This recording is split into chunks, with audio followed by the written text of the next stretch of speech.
15 years old, even though the area is just 4 or 5 years now.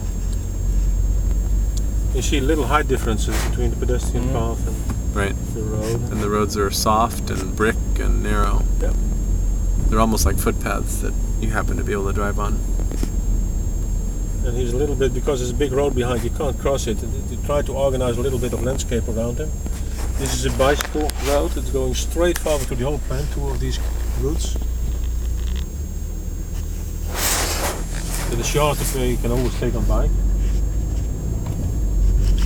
Different public lighting. Some streets have different types, again for identity reasons.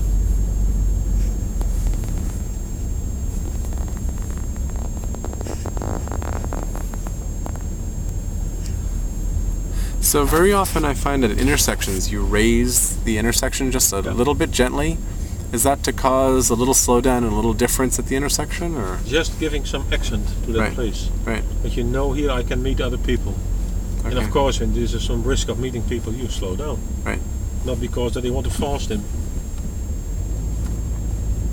They just want a place to tell its story. But when you don't raise it, it's very difficult giving some accent. You should do it in different colors, and then it becomes noisy. There's an old path that goes straight forward that we kept intact. Beautiful, and there's a sort of a dike, a canal on either side, and a little park.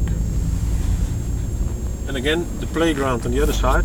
Normally spoken, we would have put a road on the other side, but I think you always have to have the feeling that the playground is part of your world.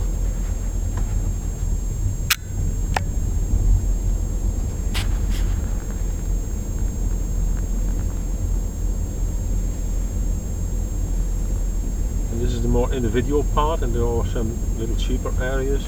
So here the houses are different, more different from each other? Yes, they're all different. Yep.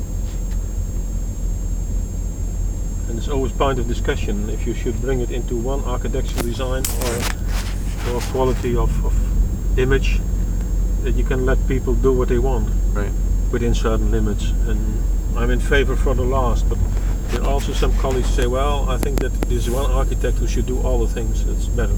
Right.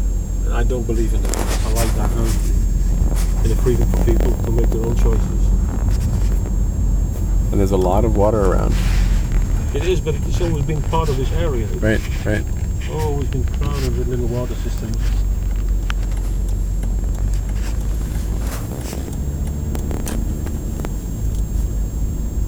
But the house prices are very expensive now here. They started rather cheap, but after a few years they were enormously grown. And it has to do with the quality, I think, of the design.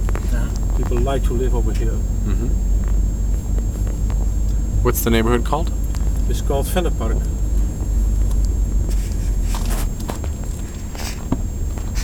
And for instance, on the other side, this playing ground for children along the water system.